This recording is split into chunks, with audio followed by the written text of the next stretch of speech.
I never thought humiliation could have a sound, but it does. It is the sudden hush of 200 voices, the rustle of silk gowns turning in unison, the soft gasp of a woman who pities you, and the low chuckle of a man who does not. I heard it all that night in the grand ballroom of Ashford Manor, beneath the crystal chandeliers that had once seemed like stars to me, while my husband stood at the center of the marble floor and made certain that everyone present knew exactly how little I meant to him. He was magnificent, of course. The Duke of Ashford always was, tall and broad-shouldered, with dark hair that gleamed in the candlelight and eyes the color of winter storms. He commanded every room he entered. I had loved him once, so desperately that it frightened me. I had believed, in the foolish way young brides believe, that love could be earned through devotion, through silence, through the careful management of a household and the warmth of a smile offered at precisely the right moment. I had been his wife for 3 years, and in all that time I had never stopped trying to become the woman he might one day cherish. That night, I finally understood that no amount of trying would ever be enough. The evening had begun, as all our grand events did, with the arrival of carriages bearing the most illustrious families in England. I had overseen every detail myself, from the arrangement of the roses brought in from our greenhouse to the selection of the orchestra, ensuring that the music would be lively enough to please the young ladies without offending the dignified matrons.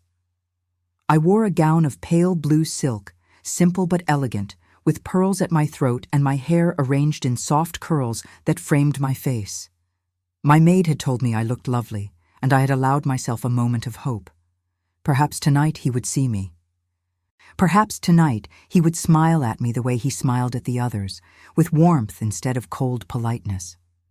I greeted our guests in the receiving line beside him, murmuring pleasantries and accepting compliments on the beauty of the ballroom.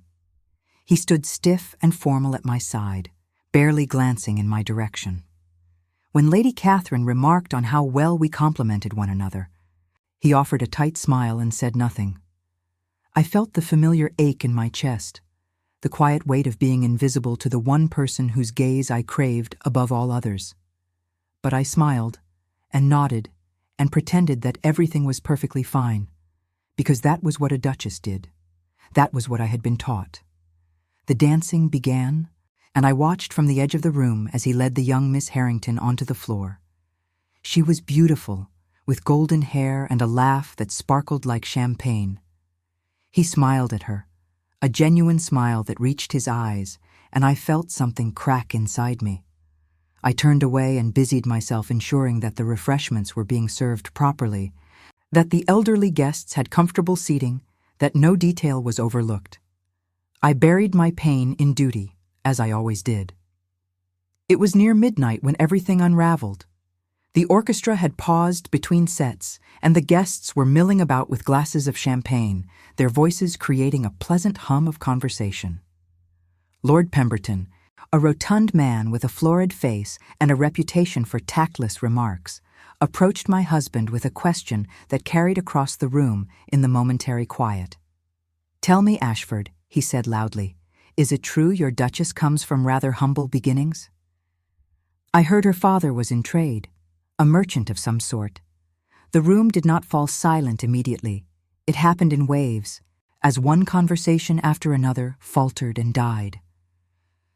I stood near the refreshment table, my hand frozen on the stem of a glass I had just picked up, and felt every eye turn toward me. My heart began to pound, a sickening rhythm that filled my ears. I wanted to disappear, to sink into the floor and never be seen again, but I could not move.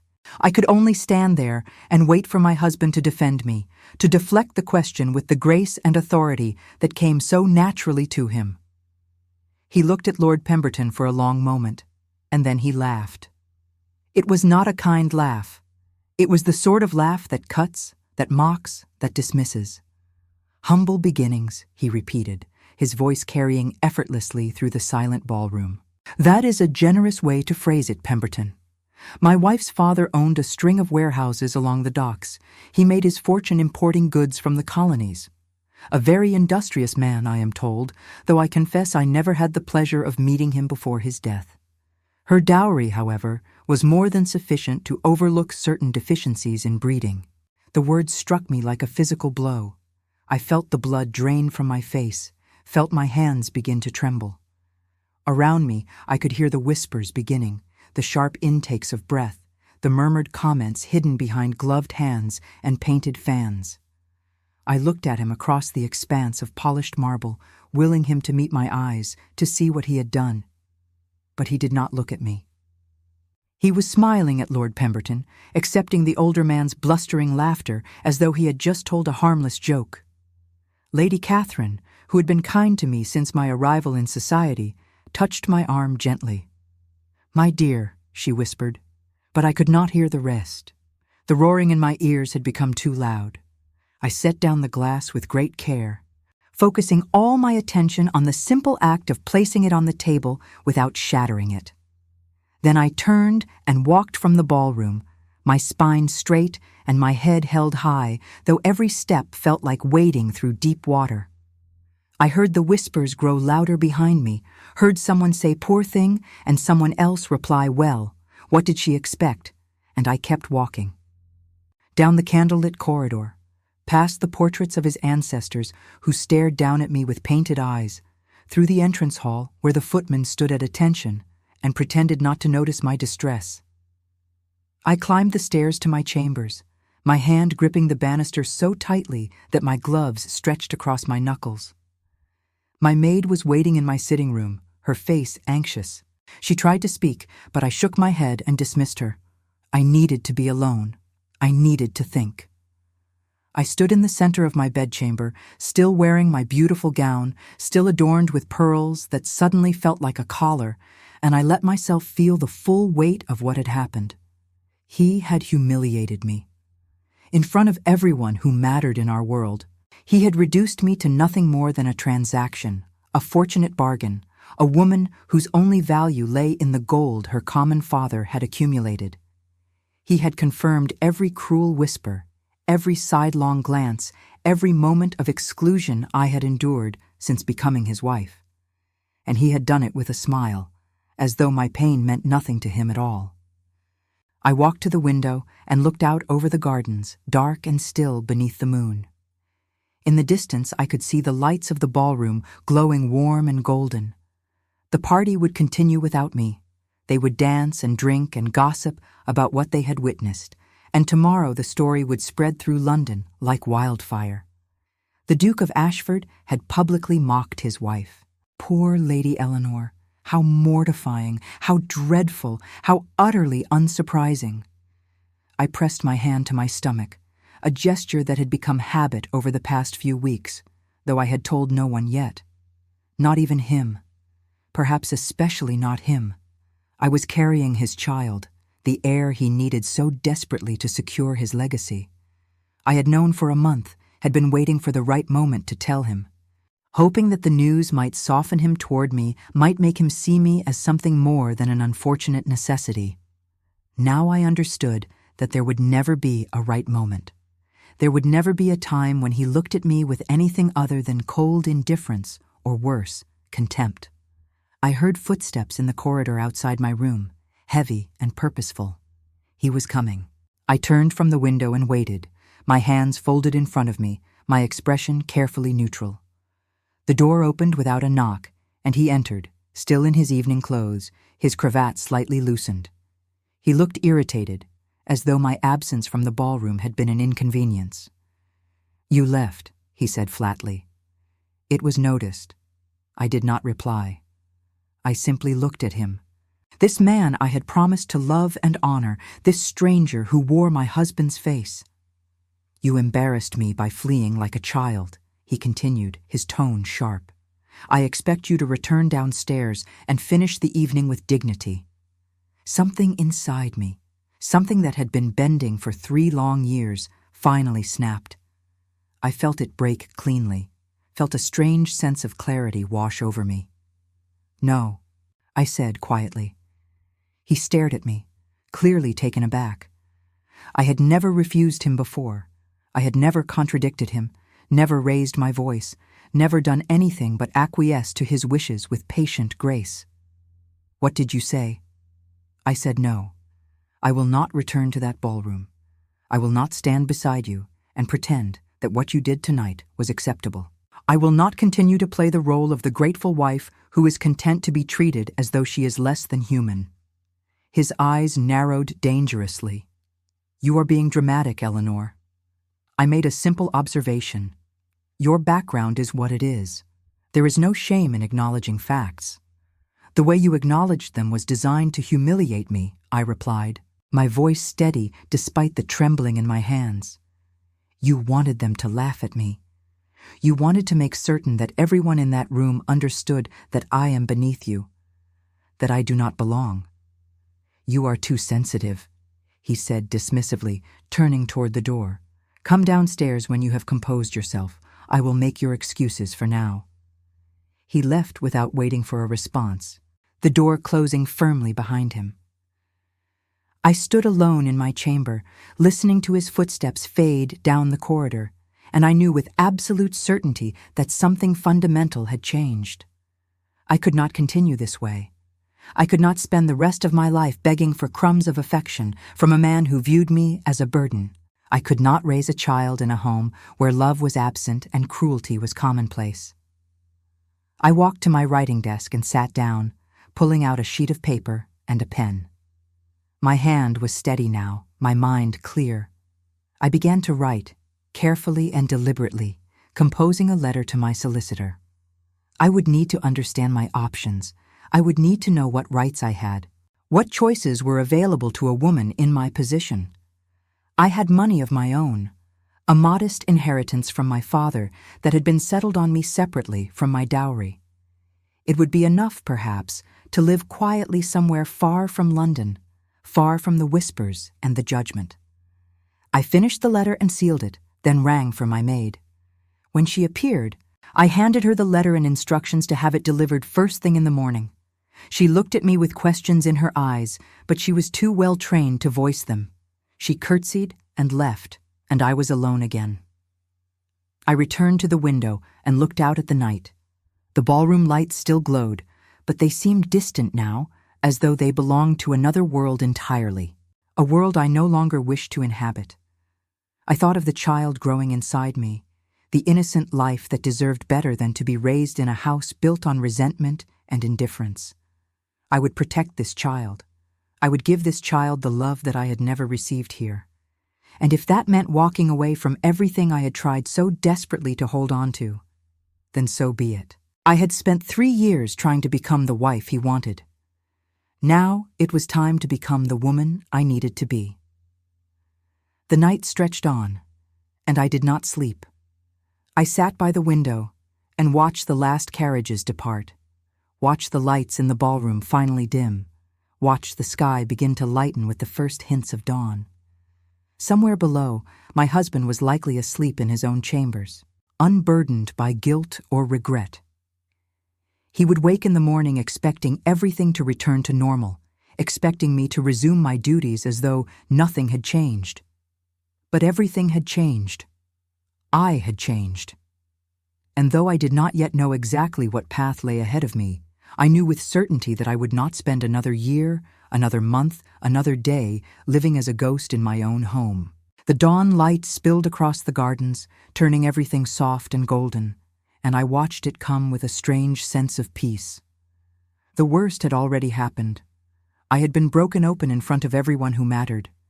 There was nothing left to fear now, only choices to make, and a future to claim for myself and my child. I rose from my seat and began to dress for the day, choosing a simple morning gown and arranging my hair myself. I looked at my reflection in the mirror, at the woman with tired eyes and a resolute expression, and I barely recognized her. But perhaps that was fitting. The old Eleanor, the one who had tried so hard to please and accommodate and disappear into the background, was gone. Someone new was emerging in her place, someone stronger, someone who would not be silenced or dismissed or made to feel small ever again. The response from my solicitor arrived 3 days later, delivered discreetly in a plain envelope that bore no identifying marks. I took it to my sitting room and locked the door before breaking the seal, my heart pounding with a mixture of hope and dread. Mr. Blackwood had been my father's solicitor, one of the few people from my former life who had remained loyal after my marriage. He was a careful man, meticulous and discreet, and I trusted him completely. His letter was brief but clear. A divorce would be nearly impossible to obtain without my husband's consent, which seemed unlikely given the scandal it would create.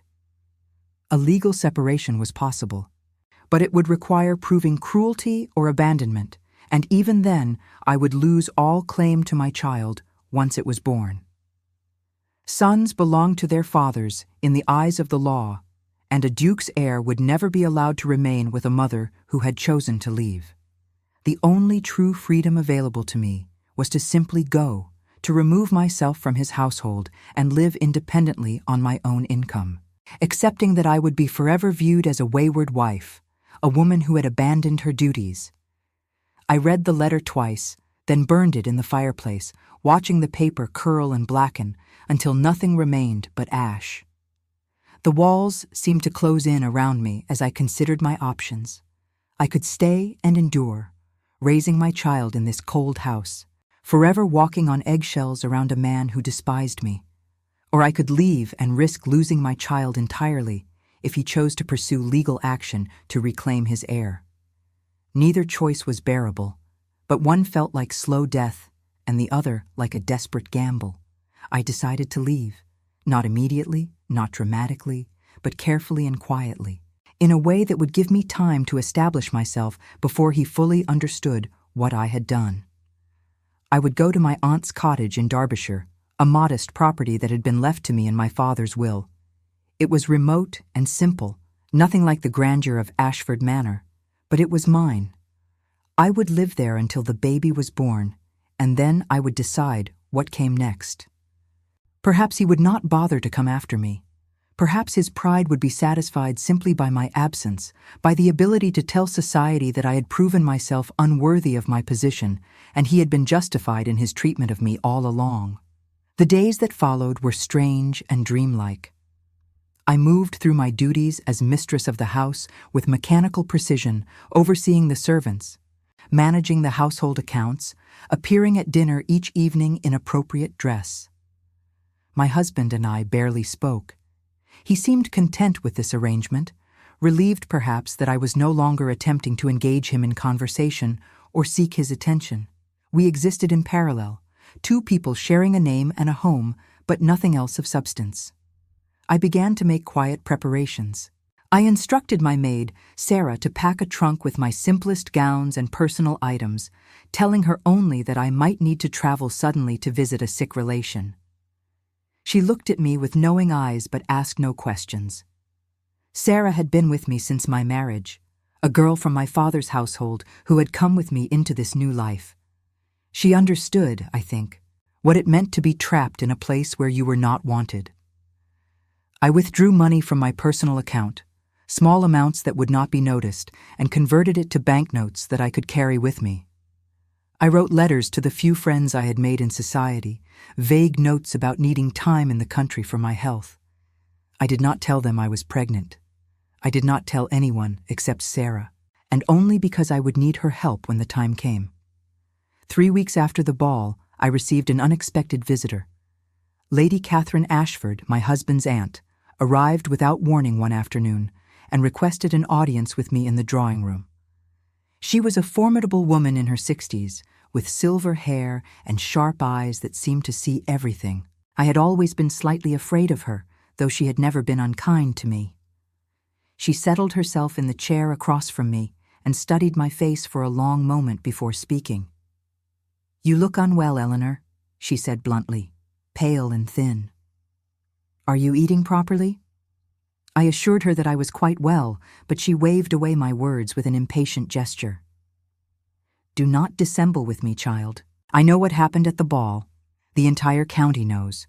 My nephew behaved abominably, and I told him so in no uncertain terms." She paused, her expression softening slightly. "I also know that you have not attended any social functions since that night. You have effectively withdrawn from society. I folded my hands in my lap, choosing my words carefully. I thought it best to allow the gossip to die down before showing my face again. I did not wish to cause further embarrassment to the family. She made a dismissive sound. The embarrassment is entirely his, not yours. You conducted yourself with dignity. It is he who showed himself to be a boor and a fool. She leaned forward, her gaze intense.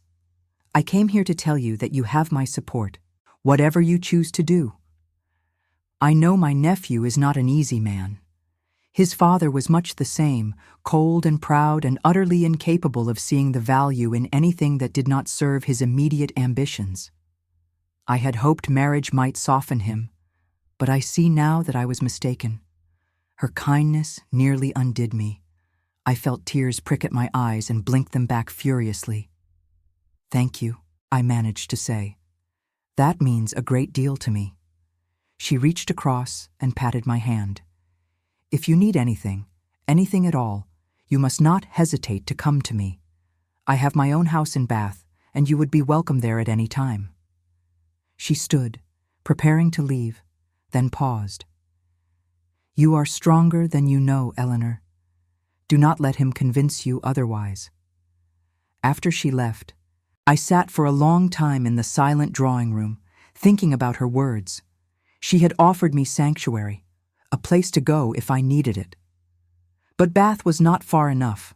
Bath was still within his reach, still within the orbit of his influence and control. No, I needed to disappear more completely than that. I needed to go somewhere he would not think to look, somewhere I could become invisible until I was ready to decide my own fate. That evening at dinner, he spoke to me for the first time in weeks. He looked up from his plate with an expression of mild irritation and informed me that we would be hosting another gathering in a month's time, a hunting party for several important political allies. He expected me to make the arrangements and to be present as hostess. I set down my fork carefully and met his gaze. "I am afraid that will not be possible," I said quietly. "I will be away." He frowned. "Away? Where?" "I am going to stay with relatives in the country. For my health. I have already made the arrangements." His eyes narrowed. "You will do no such thing.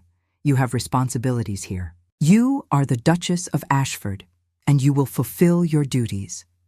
I felt a surge of something unfamiliar, something that felt like courage, or perhaps simply the absence of fear. "I have fulfilled my duties for 3 years, I said, my voice steady. "I have managed your household, entertained your guests, and endured your indifference without complaint. I am asking for a few months to myself. Surely you can spare me that." We stared at each other across the length of the dining table, and I saw genuine surprise flicker across his face. He was not accustomed to being contradicted, especially not by me. "This is about the ball," he said finally, his tone dismissive. "You are still sulking like a child over a few careless words." "I am not sulking," I replied. "I am making a choice. I choose not to remain in a place where I am not valued. I choose not to spend my days walking on eggshells around a man who has made it abundantly clear that he finds my presence distasteful. I choose, for once in my life, to put my own well-being before your convenience." He stood abruptly, his chair scraping against the floor. "You are being hysterical, Eleanor. I will not indulge this foolishness. You will remain here, and we will hear no more of this nonsense about leaving." I remained seated, my hands folded in my lap, my expression calm. "I leave in 3 days," I said quietly. "I have already written to inform my relatives that I am coming. The arrangements are made." He stared at me for a long moment, his jaw tight with anger. Then he turned and strode from the room without another word. I heard him bark orders to a footman in the hallway, heard his boots echo as he disappeared into the depths of the house. I sat alone at the table, my untouched meal growing cold in front of me, and felt a strange sense of triumph. I had stood my ground. I had said no, and the world had not ended. The next 3 days passed in a blur of preparation and tense silence. He did not speak to me again, did not attempt to prevent my departure. I think he believed I would change my mind, that I would lose my nerve and come to him with apologies and promises to be more obedient. But I did not. I continued with my plans, directing Sarah to finish the packing, arranging for a carriage to be ready, writing final instructions for the housekeeper. On the morning of my departure, I woke before dawn and dressed in a simple traveling gown of dark green wool. I pinned my hair up in a practical style and donned a warm cloak and gloves. Sarah helped me carry the trunk down the servants' stairs, and we loaded it into the carriage without fanfare. The household was still mostly asleep, and I was grateful for the quiet. I paused in the entrance hall, looking around at the grand staircase, the marble floors, the portrait of my husband's grandfather that hung in a place of honor. This had been my home for 3 years, but it had never truly felt like mine. It had always been his, a monument to his family's history and power, and I had been merely a temporary occupant, a necessary inconvenience. Leaving it behind felt less like loss and more like release. I climbed into the carriage, and Sarah climbed in beside me. I had not asked her to come, but when I mentioned my plans, she had insisted. "You will need help when the baby comes," she had said simply, "and I have no family here. I would rather be with you." Her loyalty moved me more than I could express. I reached across and squeezed her hand, and she squeezed back, her young face determined and unafraid. The driver closed the door and climbed up to his seat, and the carriage lurched into motion. I looked out the window as we rolled down the long drive, watching Ashford Manor recede into the distance, its windows still dark and unwelcoming. I did not feel sad. I felt light, as though I had been carrying a tremendous weight and had finally been allowed to set it down. The journey to Derbyshire took 2 days, and I spent most of it looking out at the changing landscape, watching the manicured estates give way to rolling hills and wild countryside. We stopped at inns along the way, and I kept my hood up and spoke little, not wanting to be recognized or remembered. I was just another traveler, unremarkable and anonymous, and it felt like freedom. When we finally arrived at the cottage, I was surprised by how much smaller it seemed than I remembered. It was a stone building with a thatched roof, surrounded by gardens that had gone somewhat wild with neglect.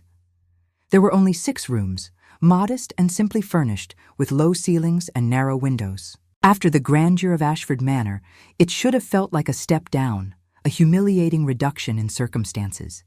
Instead, it felt like coming home. Sarah and I set about making the place habitable. We aired out the rooms, scrubbed the floors, and laid fires in the hearths. I had sent word ahead to the village to hire a local woman to come in and help with cooking and cleaning, and she arrived the next morning, a sturdy woman named Mrs. Davies, who asked no questions and seemed content to simply do her work and leave us in peace. In the weeks that followed, I discovered a kind of peace I had never known before. I woke each morning without dread, without the need to brace myself for coldness or criticism. I spent my days reading, walking in the gardens, and preparing for the baby's arrival. Sarah proved to be excellent company, practical and cheerful, and Mrs. Davies kept the household running smoothly without fuss. I did not tell anyone where I was. I had left no forwarding address, no way for him to reach me easily. I knew this could not last forever, that eventually he would come looking for me, especially once he learned about the child. But for now, I was hidden away, safe and free, and I intended to savor every moment of it. The baby began to make its presence known more clearly as the weeks passed. I felt small flutters of movement, like butterfly wings against the inside of my womb, and I would stop whatever I was doing to place my hand over my stomach and marvel at the miracle of it. This child was mine. Whatever else happened, whatever battles lay ahead, I would fight to keep this child safe and loved.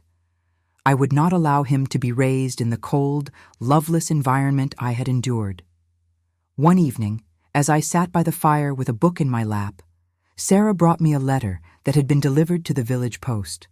It bore the seal of my husband's estate, and my heart sank when I saw it. I broke the seal with trembling fingers and unfolded the heavy paper.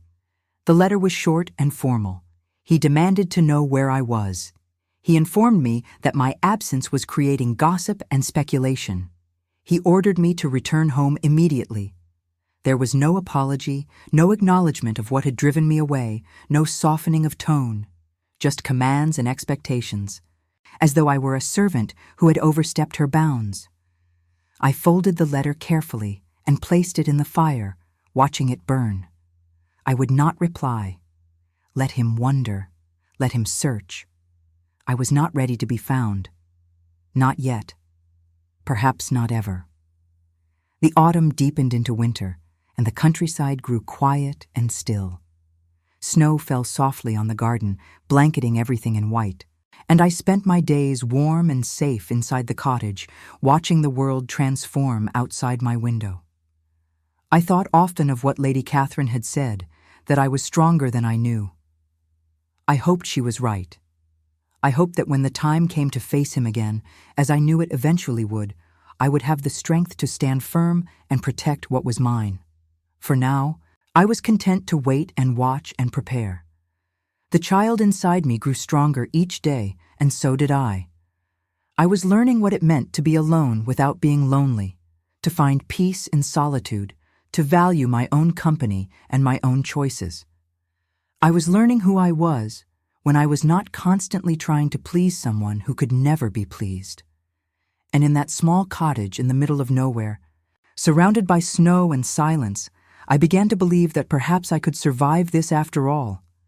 Perhaps I could build a new life, different from what I had imagined, but no less valuable. Perhaps I could be happy, even without the love I had once craved so desperately. The fire crackled in the hearth, and outside the window the snow continued to fall. I placed my hand on my stomach and felt the baby move, a gentle reminder of the future that was coming, ready or not. I closed my eyes and breathed deeply, letting the peace of the moment settle over me like a blanket. I was not the same woman who had fled London in shame and desperation. I was becoming someone new, someone harder and softer all at once, someone who knew the value of her own worth, even if no one else did. And when he finally came for me, as I knew he would find that the frightened girl he had married was gone. In her place was a woman who would not be moved or broken or made to feel small ever again.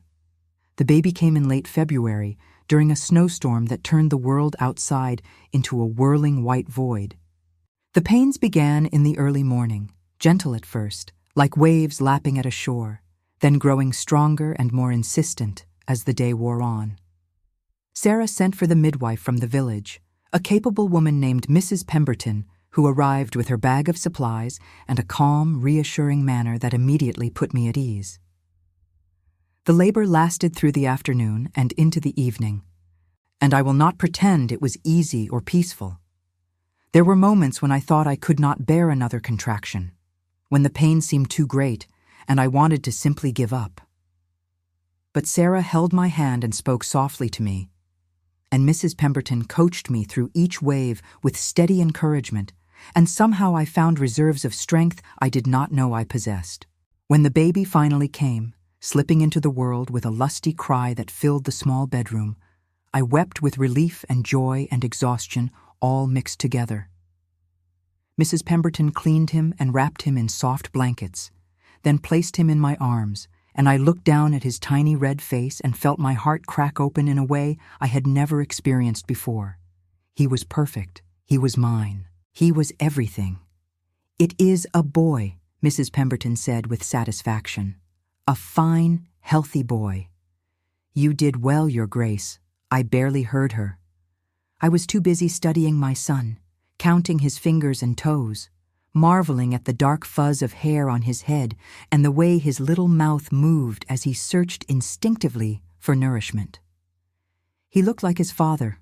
I could see that already, with the same strong features and serious expression. But he was also himself, entirely new and perfect and innocent of all the pain and conflict that had brought him into the world. "What will you name him?" Sarah asked softly, peering over my shoulder at the baby. I had thought about this for months, turning over names in my mind, considering and rejecting dozens of options. But now, looking at my son, I knew with certainty what his name should be. Thomas, I said, after my father. Sarah smiled, and Mrs. Pemberton nodded approvingly. A good, solid name. She busied herself tidying the room and giving me instructions for his care, then promised to return the next day to check on us both. After she left, Sarah helped me get settled in bed with Thomas tucked against my side, and I lay there in the quiet darkness, listening to his soft breathing and feeling more content than I had felt in years. The weeks that followed were exhausting and magical in equal measure. Thomas demanded constant attention, waking every few hours to nurse, needing to be changed and rocked and soothed. I was tired all the time, my body still recovering from the ordeal of birth. But I did not mind. Every moment with him felt precious, a gift I had not been certain I would be allowed to keep. I sang to him, told him stories, traced the shape of his tiny features with my fingertips. I promised him that I would protect him, that I would give him a life filled with love and security, that he would never doubt his worth or his place in my heart. Sarah was invaluable during those early weeks, taking over much of the household management so I could focus on Thomas. Mrs. Davies cooked nourishing meals and kept the fires burning, and between the three of us, we created a little world that felt safe and self-contained. I did not think much about what lay beyond the cottage walls. I did not think about my husband, or the life I had left behind, or the inevitable reckoning that was coming. I simply focused on each day as it came, on caring for my son and healing my body, and finding joy in small moments. But of course, the world outside did not forget about me, no matter how much I might wish it to. When Thomas was 6 weeks old, on a bright March morning, when the snow had finally begun to melt and the first hints of spring were appearing in the garden, a carriage arrived at the cottage. I was in the sitting room, nursing Thomas, when I heard the sound of horses and wheels on the drive. Sarah went to the window and looked out, then turned to me with a worried expression. "It is a fine carriage," she said quietly. "Very fine, with a crest on the door." My heart sank. I knew that crest. I had seen it 1,000 times, emblazoned on everything from silver to stationery. He had found me. After months of silence, he had finally tracked me down, and now he was here. I handed Thomas to Sarah and rose, smoothing my dress and checking my hair in the small mirror by the door. I looked older than I had 6 months ago, I thought. Thinner in the face, with shadows under my eyes from sleepless nights. But I also looked different in ways that had nothing to do with physical appearance. There was something in my eyes now, a hardness or perhaps a clarity that had not been there before. "Take Thomas upstairs," I told Sarah. "Do not bring him down unless I call for you." She nodded and hurried away with the baby, and I took a deep breath and went to the door. I opened it just as my husband raised his hand to knock, and we stood there for a moment, staring at each other across the threshold. He looked terrible. That was my first thought, absurd and unwelcome, but undeniable. His face was gaunt, his eyes shadowed, his hair disheveled as though he had been running his hands through it. His clothes were expensive and well-tailored as always, but there was something off about his appearance, a lack of his usual meticulous attention to detail. He looked like a man who had not been sleeping well. "Eleanor," he said, and his voice was hoarse. "May I come in?" I considered refusing, considered closing the door in his face and retreating back into my safe little world. But I knew that would solve nothing. This conversation was inevitable, and delaying it would only prolong the agony. I stepped back and gestured for him to enter. He came inside and looked around the small sitting room with an expression I could not quite read. It was not contempt exactly, but something closer to bewilderment, as though he could not comprehend how I had been living in such reduced circumstances. I closed the door and turned to face him, keeping my expression neutral. "How did you find me?" I asked. He pulled off his gloves and turned them over in his hands, not meeting my eyes. "It took time. You covered your tracks well. but I have resources. And eventually, I was able to trace you through the solicitor who handled your father's estate." He paused. "You have been here all this time? In this cottage?" "Yes." "Alone?" "I have a maid and a housekeeper. I am not entirely without help." He laughed, a short, bitter sound. A maid and a housekeeper. The Duchess of Ashford. Living like a country nobody with 2 servants in a cottage that is barely larger than the stables at Ashford Manor. I folded my arms across my chest. I have been comfortable. Happy, even. More than I ever was in your house. That brought his head up sharply, and I saw anger flash in his eyes. "My house? It is your house as well, Eleanor. You are my wife. Everything I have is yours." "Everything except respect," I said quietly. "Everything except kindness or consideration or the most basic courtesy. You have given me everything material, yes, but nothing that actually matters." He stared at me, and I saw something shift in his expression. The anger faded, replaced by something that looked almost like pain. "I came here to bring you home," he said, "to end this foolishness and restore you to your proper place." I shook my head. "I am not going back. You must. You are the Duchess. You have responsibilities.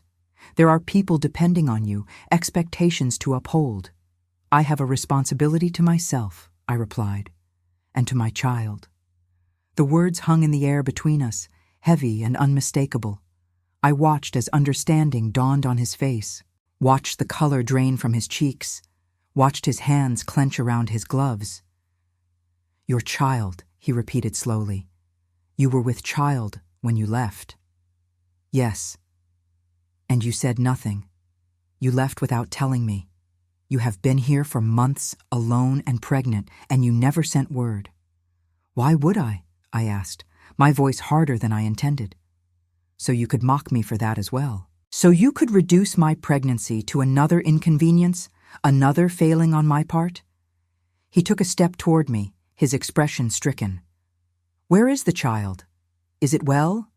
Are you well?" "We are both fine. He is upstairs with Sarah. A son. I have a son." His voice cracked on the last word, and I saw genuine emotion in his face for the first time since he had arrived. "I want to see him. Please. Eleanor, let me see my son." I hesitated, torn between the desire to protect Thomas from this man who had caused me so much pain and the knowledge that he was, after all, Thomas's father. He had rights, whether I liked it or not. And perhaps it was cruel to deny him the chance to meet his own child. "Wait here," I said finally, and went to the stairs. I called for Sarah, and she came down with Thomas in her arms, the baby awake and alert, his dark eyes taking in the unfamiliar room. I took him from her and dismissed her with a nod, then turned back to my husband. He stood frozen in the center of the room, his eyes fixed on the bundle in my arms. I walked over to him slowly and pulled back the blanket so he could see Thomas's face. The baby blinked up at him, solemn and curious, and I saw my husband's face transform. All the hardness and anger melted away, replaced by naked wonder. "May I hold him?" he asked, his voice barely a whisper.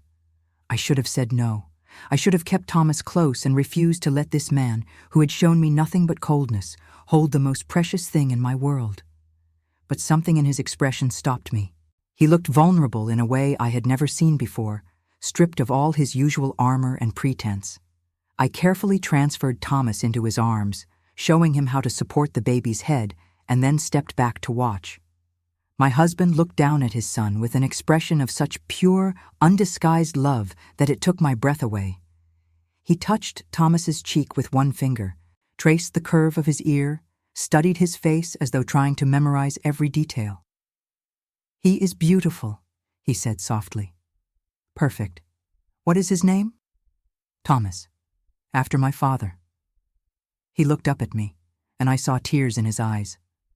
"I never knew my grandfather was called Thomas." "He was not," I said quietly. "I named him after my father, not yours." Something flickered across his face, hurt perhaps. But he did not argue. He simply looked back down at Thomas, rocking him gently, completely absorbed in the child. We stood like that for several long minutes, the only sound in the room the crackling of the fire and Thomas's soft breathing. Finally, he spoke again, his voice low and rough. "I am sorry, Eleanor, for everything, for the ball, for the things I said, for the way I have treated you. I have been a fool. Worse than a fool. I have been cruel and blind and utterly unworthy of you." I said nothing. I could not trust my voice not to break. "When you left," he continued, "I told myself it did not matter. I convinced myself that you would come back on your own, that you were simply being dramatic and would eventually see reason. But you did not come back. Weeks passed, then months, and I began to realize what I had lost. Not just a wife who managed my household and fulfilled her duties, but a woman who had tried, despite everything, to love me. A woman who deserved so much better than I gave her. "It is too late for apologies," I said, though my voice was unsteady. "You cannot undo the past with pretty words." "I know." He looked up at me, and the raw emotion in his eyes made my chest ache. "But I am asking you anyway. I am asking you to come home. Not for duty, not for appearances, but because I want you there.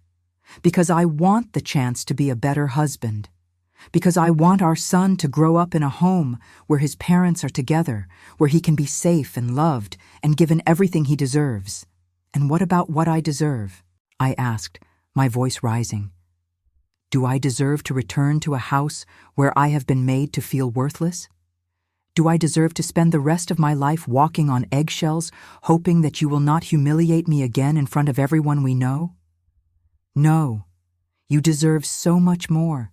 You deserve a husband who cherishes you, who protects you, who makes you feel valued every single day. I have failed you in every way that matters, and I cannot take that back. But I am asking for the chance to try to make it right. I am asking you to give me one more chance to prove that I can be the man you needed me to be all along." Thomas began to fuss, and my husband gently rocked him, murmuring soft, soothing sounds until the baby settled. I watched them together, father and son, and felt my resolve waver. I had been so certain, so clear about what I needed to do. But seeing him like this, vulnerable and sincere, and clearly shattered by the realization of what he had lost, made everything more complicated. "I cannot simply forgive you," I said finally. "I cannot pretend that everything is fine and return to the way things were. I am not asking you to. I am asking for time. I am asking for the chance to earn your forgiveness, to prove through actions, not words, that I have changed. Come back to Ashford Manor. Bring Thomas. Live separately from me if you must. Keep your distance, but give me the opportunity to show you that I am sincere." I shook my head. "If I return, it will be on my terms. I will have my own rooms, my own household within the house. I will raise Thomas as I see fit, without interference. And if at any point I feel that the situation is harmful to me or to him, I will leave again, and you will not try to stop me." He nodded immediately. "Whatever you want, whatever you need. Just please, Eleanor, come home." I looked at him for a long moment, searching his face for any sign of deception or manipulation. But all I saw was exhaustion and regret, and a desperate hope that was almost painful to witness. I thought about Thomas, about the life he could have at Ashford Manor versus the life he would have here in this cottage. I thought about the resources and opportunities that would be available to him as the acknowledged heir to a dukedom, versus the limited options of a child raised in rural obscurity. And I thought about myself, about what I wanted and needed and deserved. I had found peace here, yes, but it was a fragile peace, built on isolation and avoidance. Perhaps true peace could only come from facing the past, from demanding better and refusing to accept less, from building something new on the ruins of what had been broken. "I will think about it," I said finally. "You may stay at the inn in the village tonight. Come back tomorrow morning, and I will give you my answer." He looked like he wanted to argue, to press for an immediate decision, but he restrained himself. He carefully transferred Thomas back into my arms, his hands lingering for just a moment before he let go. Then he retrieved his gloves and hat and moved toward the door. "Thank you," he said quietly, "for letting me see him, for listening to me, for not sending me away without hope." After he left, I stood in the center of the sitting room, holding Thomas close and watching through the window as the carriage disappeared down the lane. Sarah came down the stairs cautiously, her expression questioning. "What will you do?" she asked. "I do not know yet," I replied honestly. "I truly do not know." That night, I lay awake long after Thomas had fallen asleep in his cradle beside my bed. I thought about everything my husband had said, weighing his words against his actions, trying to determine whether this transformation was genuine or simply a temporary response to being denied something he wanted. I thought about the life I had built here, small and simple and safe. And I thought about the life I could have if I was brave enough to return and demand that he live up to his promises.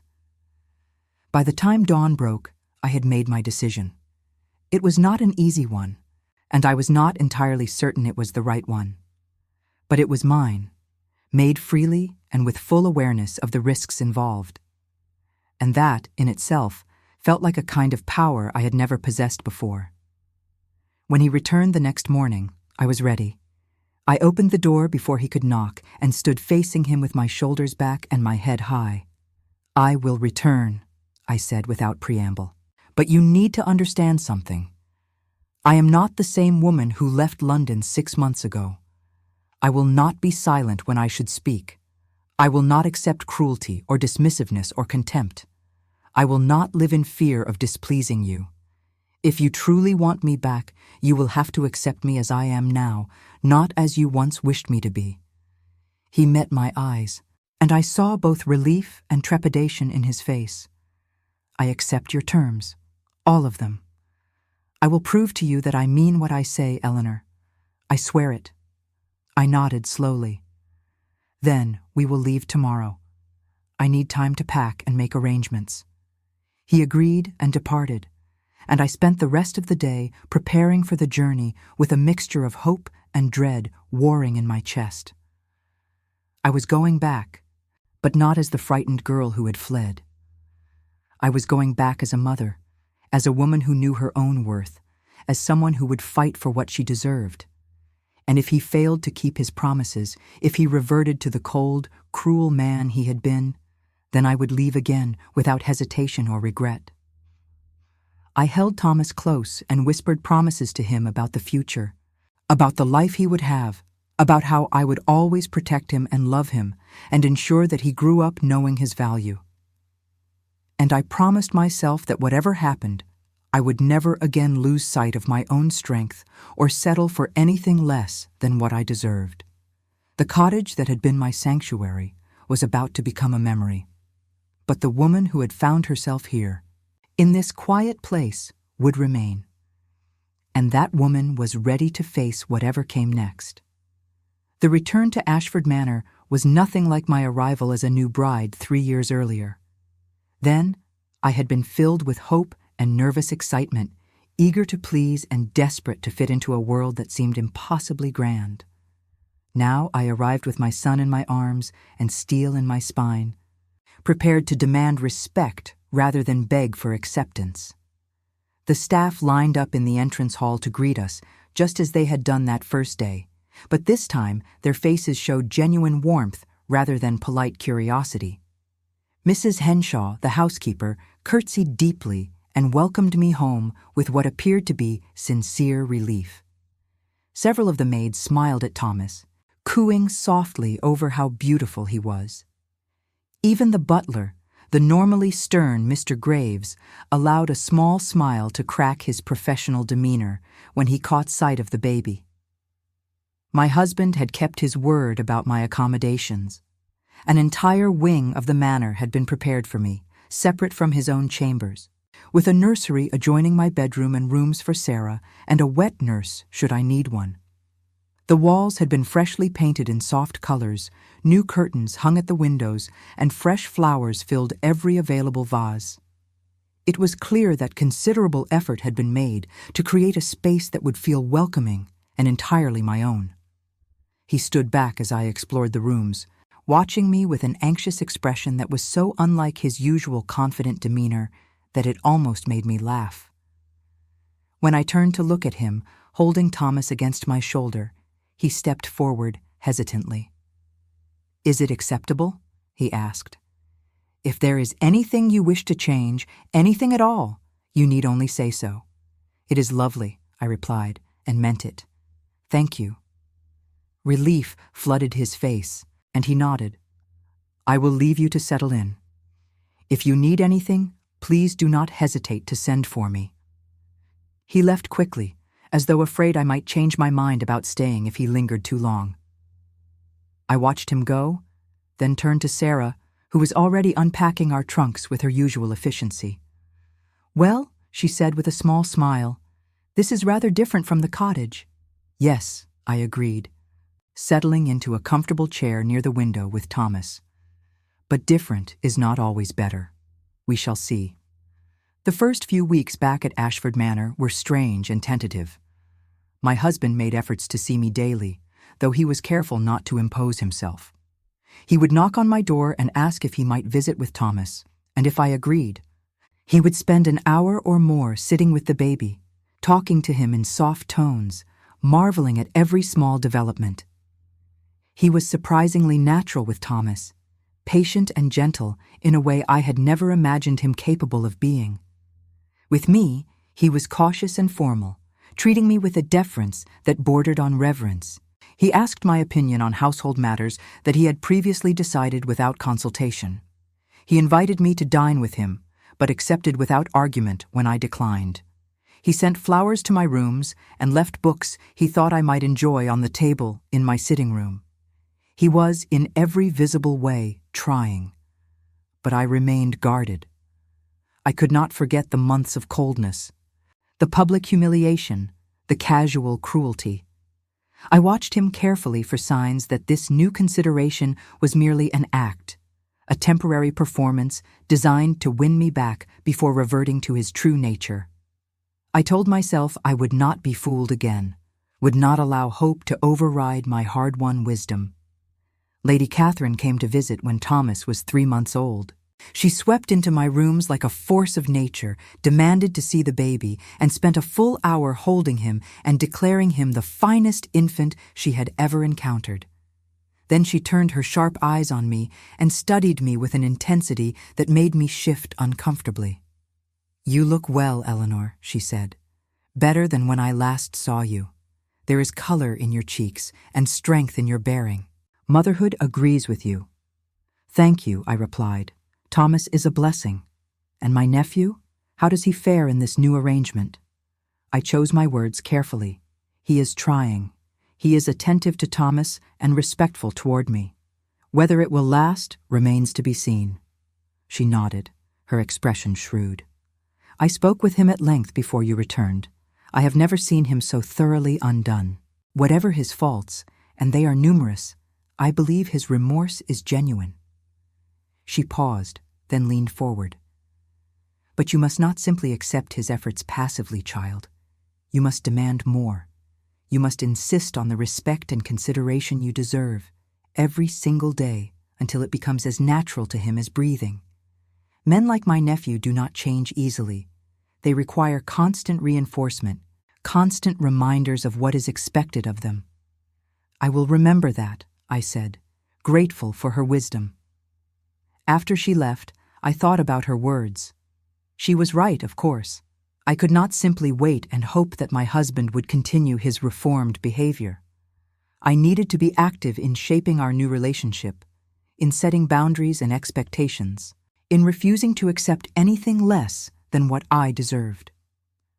That evening, when he came to visit Thomas, I asked him to stay after the baby had fallen asleep. He looked surprised but pleased, settling into a chair across from mine near the fire. "I want to discuss our arrangement," I said without preamble. "Of course, whatever you wish. You've been making efforts, and I acknowledge that. But I need more from you than gestures and politeness. I need to understand what has changed, truly changed in your thinking. I need to know why you believe things will be different now." He was quiet for a long moment, staring into the fire, and when he spoke, his voice was low and thoughtful. "When you left, I told myself it did not matter. I convinced myself that you were the problem, that you were too sensitive, too demanding of attention and affection that I did not have to give. I went about my life as though nothing had changed, as though you were simply away on an extended visit."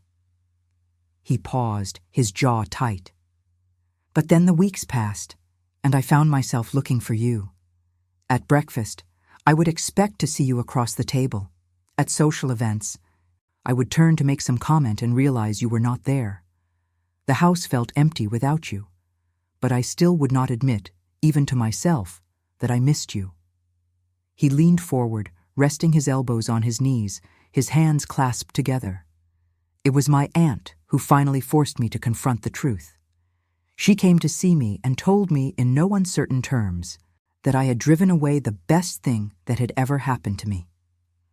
She said I was exactly like my father, cold and proud and incapable of recognizing love when it was offered freely. She said, if I did not find you and beg your forgiveness, I would spend the rest of my life alone and bitter, just as he had. I remembered his father, the late Duke, a harsh man who had died alone in his bed, with no one but servants at his side. I had attended the funeral and watched my husband stand dry-eyed at the grave, his face expressionless. At the time, I had thought it was strength. Now I wondered if it had been something else entirely. "Was she right?" I asked quietly. "Are you like your father?" "I was," he said, meeting my eyes. "I was becoming him, step by step, choice by choice." I saw affection as weakness. I saw vulnerability as something to be exploited. I treated you the way he treated my mother, with cold indifference punctuated by occasional cruelty, and I told myself it was simply the way things were done. That love was for poets and fools, and I was neither. And now I know I was wrong. He stood and moved to the window, his back to me. "When I finally found you, when I saw you in that cottage living so simply but looking so much more at peace than you ever had here, I realized what I had done. I had taken a woman who loved me and systematically destroyed that love through neglect and contempt. And when I held Thomas for the first time, when I saw what we had created together, I understood that I had nearly lost everything that mattered for the sake of my damned pride." He turned back to face me, and I saw the raw emotion in his face. "I cannot promise to be perfect, Eleanor. I cannot promise that I will never make mistakes or that old habits will not occasionally resurface. But I can promise that I will try every day to be better, to be worthy of you and of our son, to build a life with you that is based on mutual respect and genuine care rather than cold obligation." I studied him, searching for any sign of dishonesty or manipulation. But all I saw was a man who had been forced to confront his own failings and was genuinely trying to change. It was not enough, not yet, but it was a beginning. "I will hold you to those promises," I said finally, "and I will not hesitate to leave again if you break them. I would expect nothing less." In the months that followed, we began to rebuild what had been broken. It was slow work, tentative, and sometimes painful, with setbacks and moments of frustration on both sides. But gradually, almost imperceptibly, things began to shift. He started joining me for breakfast, and we would talk about our plans for the day, about Thomas's development, about news from London. The conversations were stilted at first, both of us carefully navigating around the hurt that still lingered between us. But over time, they became more natural, more genuine. He asked if he might escort me on walks through the gardens, and I agreed. We would stroll along the paths with Thomas in a pram, discussing everything from estate management to politics to books we had read. I discovered that he had opinions and interests I had never known about, that beneath his cold exterior was a mind that was sharp and curious and surprisingly open to challenge. One afternoon, as we sat in the garden watching Thomas attempt to grab at the flowers blooming around us, he reached over and took my hand. It was the first time he had touched me since my return beyond the formal courtesies required by society. I tensed instinctively, but he held on gently, his thumb tracing small circles on the back of my hand. "I am grateful," he said quietly, "that you came back, that you are giving me this chance." I looked at our joined hands, at the way his larger hand enveloped mine, and felt something in my chest loosen slightly. "I am not doing it for you," I replied. "I am doing it for Thomas. He deserves to have both of his parents if we can learn to coexist peacefully. I know, but I am grateful nonetheless." We sat like that for a long while, watching our son, and for the first time since my return, I allowed myself to feel a small flicker of hope. Perhaps this could work. Perhaps we could build something new from the ruins of what had been. The real test came when we hosted our first social event together since my return. It was a small dinner party, just a dozen guests, but I knew that every eye would be on us.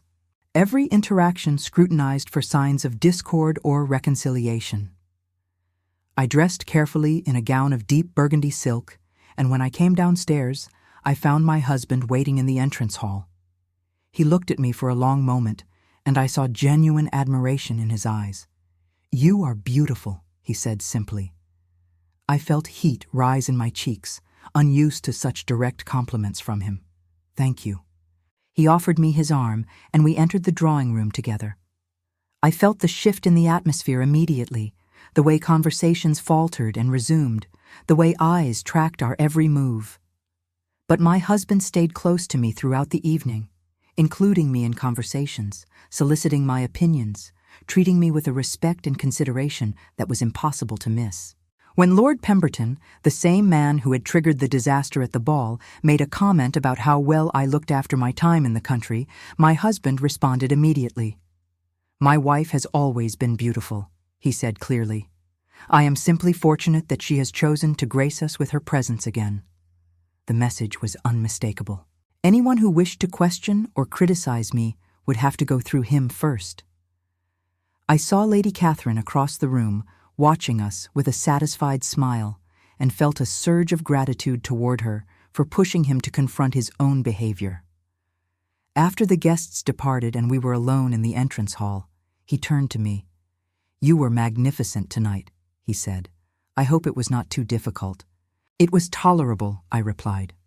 "Thank you for your support." He hesitated, then reached out and tucked a strand of hair behind my ear, his fingers gentle against my cheek.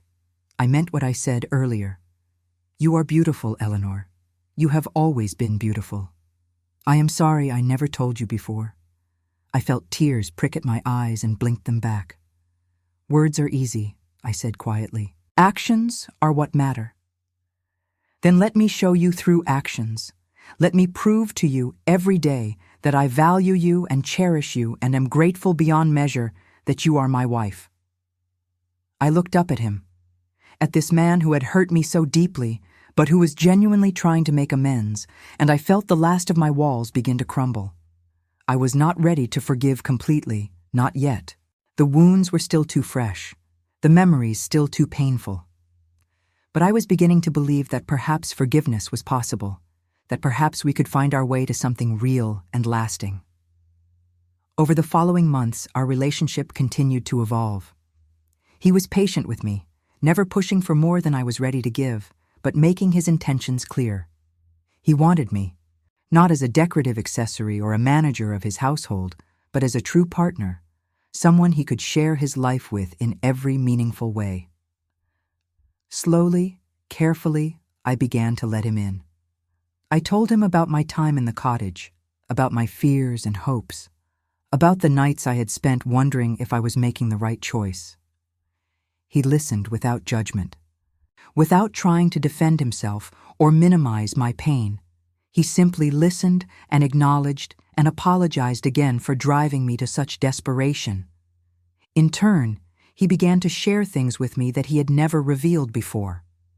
He told me about his father's coldness, about growing up in a house where affection was viewed as weakness and emotional distance was prized above all else. He told me about the loneliness of his childhood, about learning to bury his feelings so deeply that he had almost forgotten how to access them. He told me that he had been afraid of what I offered him, afraid that if he allowed himself to love me, I would have the power to hurt him in ways he could not control. "I understand that fear," I said when he finished, "because you did hurt me, terribly. And I am still afraid of allowing you close enough to do it again." He reached across the small table where we sat and took my hand. "I cannot promise that I will never hurt you again, Eleanor. We are human, and we are flawed, and there will be moments when we disappoint each other. But I can promise that I will never deliberately hurt you again, never humiliate you or diminish you or make you feel less than the remarkable woman you are." I believed him. Perhaps I was a fool for believing him, but I did. And with that belief came the first real stirrings of forgiveness, the first loosening of the grip that anger and hurt had held on my heart. When Thomas took his first steps, we were together in the nursery, both of us watching with breathless anticipation as he wobbled from Sarah's arms toward where we sat on the floor. My husband caught him and lifted him high, laughing with pure joy, and I saw the boy he might have been, before life and expectations and his father's coldness had shaped him into something harder. That night, after Thomas was asleep and we had shared dinner together, as had become our habit, he walked me to my chambers. We stood in the doorway, and he looked at me with an expression that made my heart race. "May I kiss you?" he asked quietly. I hesitated for only a moment, then nodded. He leaned down slowly, giving me time to change my mind, and pressed his lips to mine in a kiss that was tender and tentative and filled with question. I kissed him back, allowing myself to feel without fear for the first time in longer than I could remember. When we parted, he rested his forehead against mine. "Thank you," he whispered, "for giving me another chance, for not giving up on us." "I have not forgiven you completely," I said, wanting to be honest. "I am not certain I can ever forget what happened. I do not ask you to forget. I only ask that you allow me to create new memories, better ones, that might someday outweigh the pain I caused." And so we continued forward, day by day, building something new and fragile and precious. It was not perfect. There were still moments when old hurts surfaced, when words were spoken in haste or actions misunderstood. But now, instead of retreating into cold silence, we talked. We worked through the difficulties, apologized when necessary, and tried to be better to each other. I began to understand that change was not a single dramatic transformation, but a series of small daily choices. Every morning, he chose to treat me with kindness. Every evening, I chose to let go of a little more of my anger. And slowly, imperceptibly, those choices began to reshape us both.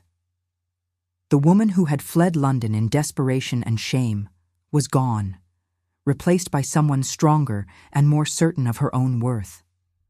And the man who had driven her away was gradually becoming someone better, someone capable of vulnerability and genuine love.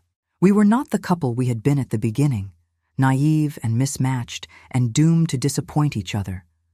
We were becoming something entirely new, forged in pain, but growing towards something that might, one day, resemble true partnership and genuine affection. As I lay in bed that night, listening to Thomas's soft breathing in the nursery and thinking about the kiss I had shared with my husband, I allowed myself to feel something I had not felt in a very long time. Hope. Real hope. Not the desperate, fragile thing it had been before, but something solid and grounded in reality. We had a long way to go still, but for the first time, I believed we might actually make it. A year had passed since my return to Ashford Manor, and the house that had once felt like a beautiful prison had become something else entirely. It had become a home. Not in the way I had once imagined, with effortless harmony and uncomplicated happiness, but in a deeper, more complex way. It was a home built on honesty and hard work, on forgiveness earned rather than assumed, on a love that had been tested and broken and painstakingly rebuilt into something stronger than what had existed before. Thomas was walking now, toddling through the halls with determined steps, his laughter echoing off the high ceilings. He had his father's dark hair and serious expression, but he had inherited something softer from me, a openness and warmth that lit up every room he entered. Watching my husband with our son never failed to move me. He was patient and playful, getting down on the floor to build towers of blocks, reading stories in different voices, carrying Thomas on his shoulders through the gardens. He was the father I had always hoped he would be, present and engaged and utterly devoted. With me, he had become something I had never dared to imagine.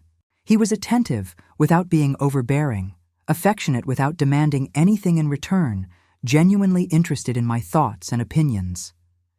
We had fallen into a comfortable rhythm, sharing meals and conversations, working together on estate matters, spending evenings in companionable silence or lively discussion. The physical distance between our chambers had gradually diminished as trust grew, until finally, 6 months after my return, I had invited him to stay the night. It had been tentative at first, both of us careful and uncertain, but over time we had found our way to a deeper intimacy, one built on mutual respect and genuine desire rather than mere marital obligation. But despite all the progress we had made, despite the genuine happiness I felt in our daily life together, there remained one shadow that I could not quite escape. The memory of that ballroom, of the laughter that had followed his cruel words, of the humiliation that had driven me from everything I knew. I had forgiven him, truly forgiven him, but I had not forgotten. And neither, it seemed, had society. We attended events in London now, presenting a united front, and most people were gracious enough not to mention the past directly. But I could see it in their eyes, in the way conversations would pause when I entered a room, in the whispered asides behind gloved hands. I was the Duchess who had run away, the woman who had been so publicly dismissed by her own husband. No amount of current happiness could entirely erase that history. It bothered me more than I wanted to admit. Not because I cared what strangers thought of me, but because I hated that my moment of deepest pain had become fodder for gossip, a story told and retold at tea parties and dinner tables.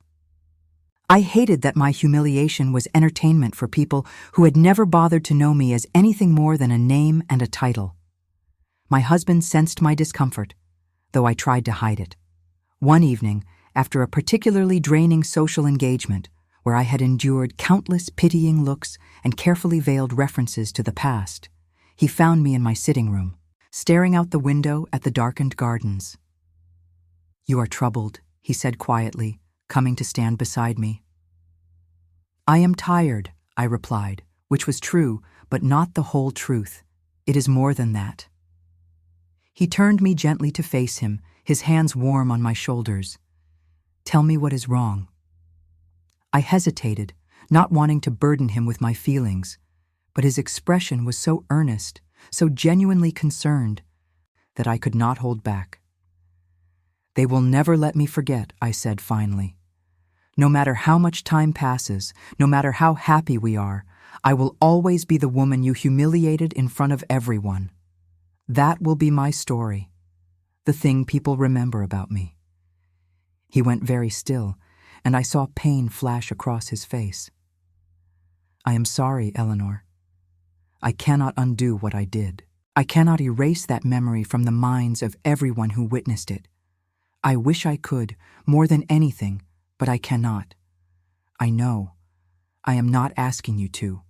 I am simply telling you that it still hurts, that I still carry it with me, even though I have forgiven you."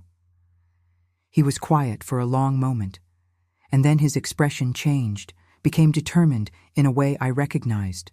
Then we will give them a new story, he said. One that will overshadow the old one. One that will show everyone beyond any doubt that I cherish you and that you are the most important person in my life. What do you mean? I mean we will host the grandest ball Ashford Manor has ever seen. We will invite everyone who was present at that first ball, everyone who witnessed my cruelty. And in front of all of them, I will make it clear that I am the luckiest man in England to call you my wife. I shook my head. I do not need grand gestures. I do not need you to prove anything to society. Perhaps not, but I need to do this, not for them, but for you. To replace that terrible memory with something better. To show you, in the most public way possible, that I am not ashamed of loving you. That I am proud to stand beside you, proud to call you mine. I looked at him, at the fierce determination in his eyes, and felt something warm unfurl in my chest. Very well, I said softly. If you truly wish to do this, then I will not stop you. The preparations for the ball consumed the household for the next 6 weeks. My husband threw himself into the planning with an intensity that was almost comical, insisting on being involved in every detail. He wanted the flowers to be perfect, the music to be the finest orchestra in London, the food to be exquisite. He commissioned a new gown for me, a creation of midnight blue silk embroidered with silver stars that made me feel like I was wearing the night sky itself. Lady Catherine came to stay with us in the weeks before the ball, ostensibly to help with preparations, but really, I suspected, to ensure that her nephew followed through on his intentions. She watched him fussing over details with amused tolerance and told me privately that she had never seen him so animated, so genuinely invested in anything beyond his own comfort and consequence. He loves you, she said simply. Truly loves you, not in the shallow way young people speak of love, but in the deep, abiding way that comes from understanding another person fully and choosing them anyway. I am glad to have lived long enough to see it. On the night of the ball, I stood in my chambers while Sarah arranged my hair and fastened the pearls at my throat, and I felt something I had not expected. Nervousness. Not the sick dread I had felt before that first disastrous ball, but a fluttering anticipation, a sense that something significant was about to happen. My husband came to escort me downstairs, and when he saw me, he stopped in the doorway and simply stared. "You take my breath away," he said finally. "Every time I see you, I cannot believe my good fortune." I smiled despite my nerves. "You are unusually eloquent tonight." "I am unusually terrified," he admitted with a self-deprecating smile. "I want everything to be perfect for you." He offered his arm, and we descended the grand staircase together. The ballroom was already filled with guests, the cream of London society gathered in their finest clothes, the chandeliers blazing with hundreds of candles. I saw Lord and Lady Pemberton, saw the families who had witnessed my humiliation, saw faces both familiar and strange, all turned toward us as we entered. The evening proceeded much as any grand ball did. We greeted guests, supervised the dancing, ensured that everyone was comfortable and entertained. My husband stayed close to me throughout, introducing me proudly to those I had not met, including me in conversations, making it clear through every word and gesture that we were partners in every sense. Then, as the clock struck midnight and the orchestra paused between sets, he stepped into the center of the ballroom and called for everyone's attention. The room fell silent, and I felt my heart begin to pound. This was not part of the plan we had discussed. I had no idea what he intended to do. He turned to where I stood at the edge of the dance floor and extended his hand toward me. "Eleanor, would you join me, please?" I walked toward him on unsteady legs, aware of every eye in the room following my progress. When I reached him, he took my hand and turned to address the assembled guests. 3 years ago, he began, his voice carrying clearly through the silent ballroom, many of you were present at another ball in this very room. That night, I said things that I will regret for the rest of my life. I humiliated my wife publicly, treated her with cruelty and contempt, and demonstrated beyond any doubt that I was unworthy of her. He paused, his grip on my hand tightening. Some of you may wonder why I am bringing up that painful memory now, in front of all of you. The answer is simple. Because I need you all to know that I was wrong. Not just mistaken, but profoundly, shamefully wrong. I stared at him, hardly able to believe what I was hearing. Around us, I could hear the soft rustle of fabric as guests shifted uncomfortably, uncertain of how to respond to this unprecedented breach of social decorum. My wife comes from what some of you might consider humble beginnings, he continued, his voice growing stronger.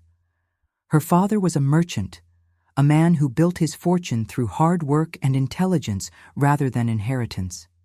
I use that fact as a weapon against her, as though the circumstances of her birth somehow diminished her value. But the truth is this. Eleanor is the finest person I have ever known. She is intelligent, compassionate, strong, and infinitely more noble than I could ever hope to be, duke or no duke. He turned to face me fully, his eyes bright with emotion. You loved me when I gave you no reason to. You tried to build a life with me even when I made it clear that I did not value you. And when I finally pushed you too far, when you left and took with you the only light this house had ever known, I was forced to confront what I had lost. It took me too long to understand what I had.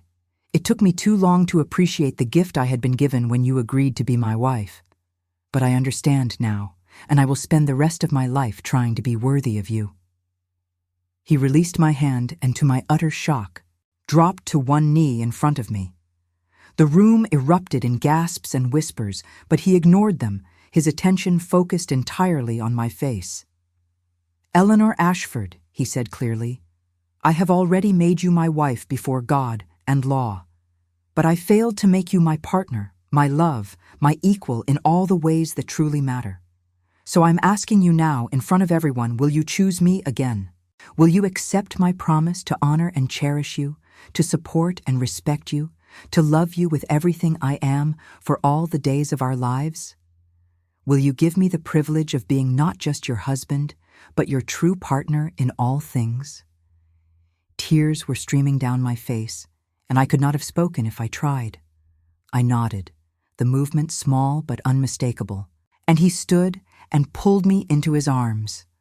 The room erupted in applause, but I barely heard it. I was too focused on the man holding me, on the steady beat of his heart against my cheek, on the impossible miracle of this moment. He pulled back just enough to look into my eyes. I love you, Eleanor. I should have said it years ago, should have shown you every day in 1,000 small ways. But I am saying it now, and I will continue saying it for as long as you will listen. I love you. I love you too, I managed to say through my tears. Despite everything, despite all the pain, I love you. He kissed me then, in front of everyone, a kiss that was tender and passionate and utterly without shame. When we finally parted, the applause had grown louder, genuine and warm, and I saw Lady Catherine standing near the front of the crowd with tears on her face and a satisfied smile on her lips. The rest of the evening passed in a blur of congratulations and well wishes. People who had avoided me for years came forward to express their happiness, to tell me how moved they had been by my husband's declaration. Lord Pemberton approached with an expression of shame and offered a formal apology for his part in that night's disaster.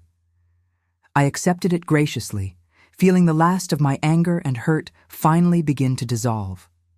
Later, when the guests had departed and we were alone in the quiet ballroom, my husband took my hand and led me onto the dance floor. The orchestra had packed up their instruments, but he began to hum a waltz, and we moved together in the empty room, surrounded by the ghosts of past pain and present joy. Thank you, I said softly, for tonight, for everything.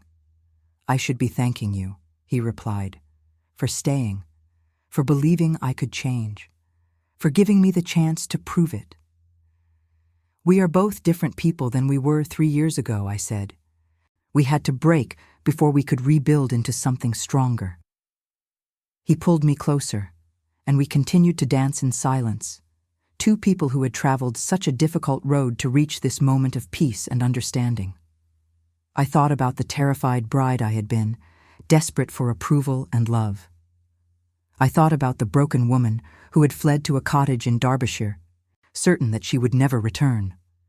And I thought about who I had become, strong and sure, and finally at peace with myself and my choices. "Do you remember," he said suddenly, "that first morning after we were married? I came to your chambers to escort you to breakfast, and you looked so nervous, so eager to please me. I thought you were weak. I thought your desire for my approval was pathetic." "I remember," I said quietly. "It was not one of my prouder moments. But I was wrong. It was not weakness. It was courage. The courage to love openly, to risk rejection, to keep trying, even when met with coldness. I did not understand it then, but I understand it now, and I am humbled by it."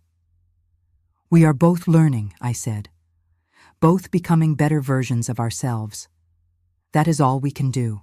He stopped dancing and cupped my face in his hands. "I will make mistakes, Eleanor. I will have moments when I fall back into old patterns, when I am thoughtless or insensitive. But I promise you this, I will never stop trying. I will never stop working to be the husband you deserve, the father Thomas deserves. I will never take you for granted again. And I promise to continue being honest with you," I replied.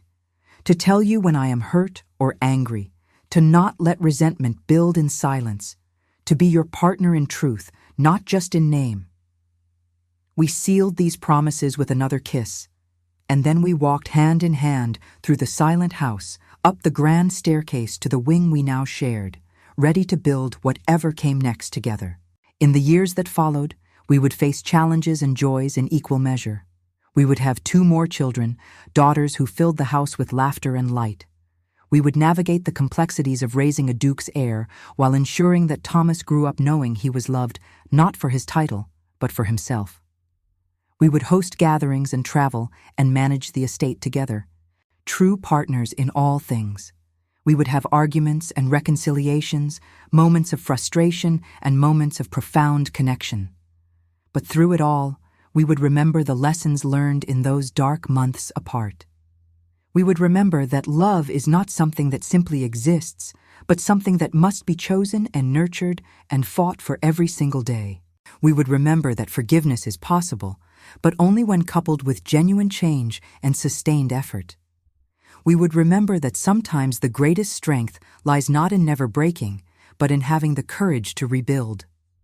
On quiet evenings, when the children were asleep and we sat together by the fire, I would sometimes think back to that terrible night in the ballroom, to the moment when everything shattered. And I would feel grateful for it, in a strange way, because without that breaking point, we might have continued on forever in our cold, unsatisfying arrangement. We might never have discovered what we could become when we were brave enough to demand more from each other and from ourselves. I had learned that I was stronger than I knew, that I could survive heartbreak and loneliness and rebuild my life from nothing. He had learned that vulnerability was not weakness, that opening his heart did not diminish him, but made him more fully human.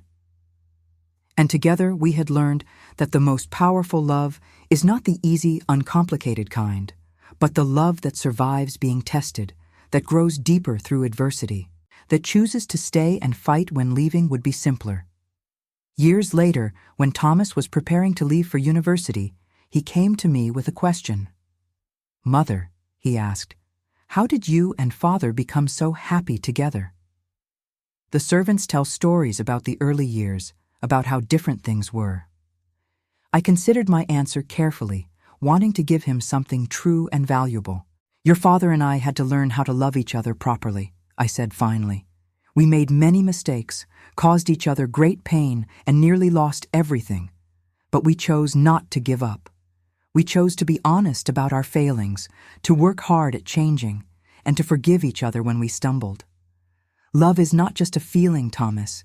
It is a choice you make over and over again, especially when it is difficult." He nodded thoughtfully, and I saw understanding dawn in his eyes. I hoped that he would carry that lesson with him, that he would be a better husband than his father had been at first, that he would treat his eventual wife with the respect and love she deserved from the beginning. But even if he made mistakes, as we all do. I hoped he would have the courage to acknowledge them and the strength to change. As I stood at the window of my sitting room on a spring morning, watching my husband and daughters walking together through the gardens, I felt a deep and abiding sense of peace. This was not the life I had imagined when I first came to Ashford Manor as a nervous bride. It was not a fairy tale with easy happiness and uncomplicated joy. It was something more real and more valuable. It was a life built on truth and effort and the willingness to grow and change. It was a life where mistakes were made but also corrected, where pain was acknowledged and healed, where love was not a given but an achievement. I had been broken in that ballroom all those years ago, broken so completely that I had thought I could never be whole again. But I had been wrong. I had not been destroyed. I had been transformed, remade into someone stronger and wiser and more certain of her own worth. And my husband had been transformed as well, from a cold and prideful man into someone capable of deep love and genuine humility. We had given society a new story to tell, just as he had promised. But more importantly, we had given ourselves a new story, one we wrote together through years of patient effort and unwavering commitment. It was not a perfect story because we were not perfect people, but it was ours, and it was real, and it was enough. I turned from the window and went to join my family in the garden, ready for whatever the day would bring, secure in the knowledge that we would face it together. The shadows of the past were still there, would always be there in some form, but they no longer had the power to hurt us. We had learned to walk in the light instead, hand in hand, partners in the truest sense of the word. And if someone were to ask me now whether I regretted returning to Ashford Manor after my flight to Derbyshire, I would say no without hesitation.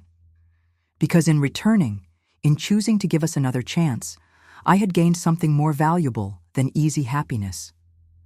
I had gained a partner who truly valued me, children who would grow up in a home filled with love, and most importantly, a deep and unshakable knowledge of my own strength and worth. Those gifts were hard-won, earned through pain and struggle and the willingness to risk being hurt again. But they were real, and they were mine, and no one could ever take them away. The woman who had stood humiliated in a ballroom was gone. In her place was someone who had learned that true dignity comes not from never being knocked down, but from having the courage to rise again, to demand better, and to build a life worthy of the strength you discover in yourself. I had risen, and I had built, and I had created something beautiful from the ashes of what had been destroyed. That, in the end, was the story I would tell my daughters when they were old enough to understand. Not a story of easy love or simple happiness, but a story of resilience and growth and the transformative power of choosing to stay and fight for what matters most. It was a story that began with pain but ended with peace. A story that proved that even the most damaged relationships could be healed if both people were willing to do the hard work of changing themselves. And it was, in every way that mattered, a story worth telling.